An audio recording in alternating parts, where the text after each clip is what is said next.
Hello mga ka-recruit! Dahil laganap pa rin ang mga kaso ng illegal recruitment at job scams, mahalaga maging mapanuri at maingat ang sinumang nagnanais magtrabaho sa ibang bansa. Sa kasamaang palad, marami rin na nabibiktima ng mga faking job offers at mapanlinlang na recruiters. Sa video na ito, tatalakayin natin ang mga palantandaan ng scam, paano i-verify isang recruitment agency, at mga hakbang na dapat gawin upang maprotektahan ang iyong sarili laban sa panluloko. Paano makilala ang scam at illegal recruitments? Sa dami ng job opportunities na inaalok online, mahalagang malaman kung alin ang mga litihimo at alin ang mga panluloko. Kadalasan, ginagamit ng illegal recruiters ang mga sumusunod na taktika.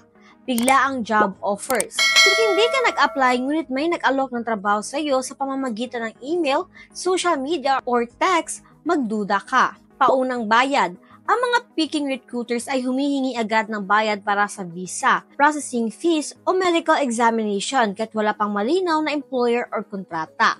Masyadong magandang alok. Kapag ang sahod ay napakataas para isang simpleng trabaho o wala kang kailangang experience, maaari ito ay scam. Peking ahensya. Ang ilang scammers ay gumagawa ng peking websites or social media pages upang magpanggap bilang recruitment agency. Bago magtiwala, mag-research muna upang maiwasan ang pagiging biktima ng illegal recruitment. Mga red flags ng fake job offers. Maraming mga job seekers ang nabibiktima dahil hindi nila agad ang napapansin ang mga babala na nagpapahiwatig ng panluloko. Narito ang ilan sa mga red flags na dapat bantayan. Hindi malinaw na job descriptions. Kung kulang sa detalye ang trabahong inaalok, tulad ng eksaktong job role, sweldo at benepisyo, magduda. Walang opisyal na interview. Ang litihimong kumpanya ay dumadaan sa tamang proseso, kabilang ang interview. Kapag walang interview at agad inalok ang trabaho, malamang ito ay scam. Hindi ma-verify ang employer or agency. Siguraduhin suriin ang Department of Migrant Workers or DMW o sa workabroad.ph kung may lisensya ang recruitment agency. May bayad ang aplikasyon. Ang mga legal recruitment agencies ay hindi agad naniningil ng anumang bayad bago ka ma-hire. May grammar at spelling errors sa job offers. Kadalasan, ang mga scammers ay gumagamit ng hindi maayos na Ingles o Filipino sa kanilang job posting.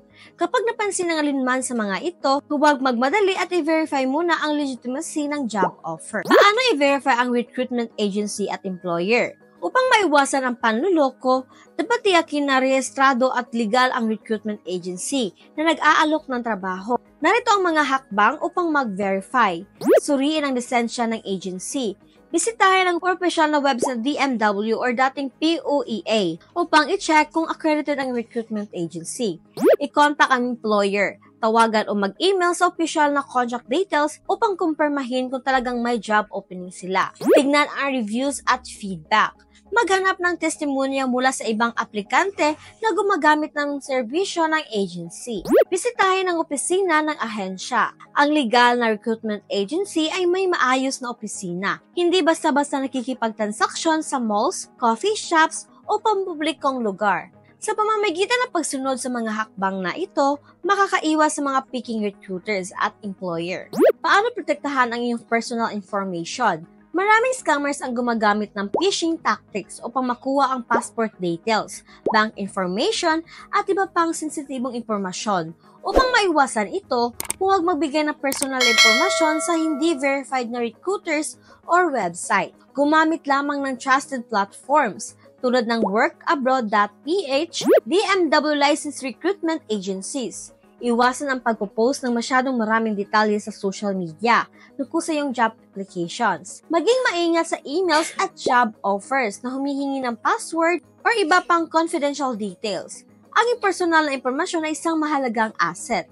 Siguraduhin ito ay protektado upang hindi ito magamit sa panluloko. Ano dapat gawin kung nabiktima ng scam? Kung ikaw ay nakatagpo ng scam or illegal recruiters, narito ang mga dapat gawin. Ang mga scammers ay maaaring mapanagot kung agad na ipaalam sa tamang ahensya ang kanilang modus. Huwag agad magbigay ng pera o personal information. Kapag may kahinahinalang transaksyon, agad itong itigil. Ibahagi ang impormasyon sa iba. Upang hindi mabiktima ng ibang job seekers, ipaalam sa mga kaibigan, pamilya at OFW communities group ang tungkol sa scam. Kunin ang mga ebidensya. Kung may email, chat, o resibo mula sa recruiters, itago ito bilang patunay ng panluloko.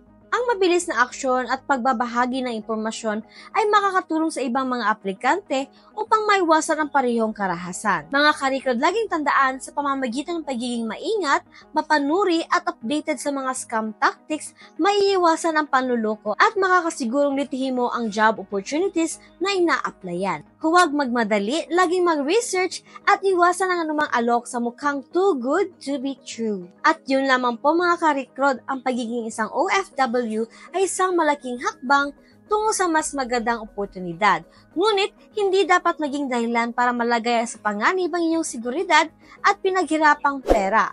Tandaan, bago mag-apply sa anumang trabaho abroad, siguraduhin litihin mo at verified ang job offer at recruitment agencies. Kung may napansin kang kahina-hinalang alok, huwag mag-atubiling magsaliksik at magtanong sa tamang ahensya. Sana ay nakatulong ang video na ito upang maprotektahan ka laban sa illegal recruitments at job scams. Huwag kalimutang i-share ang impormasyong ito sa iba upang mas maraming Pilipino ang magiging ligtas sa kanilang job hunting journey.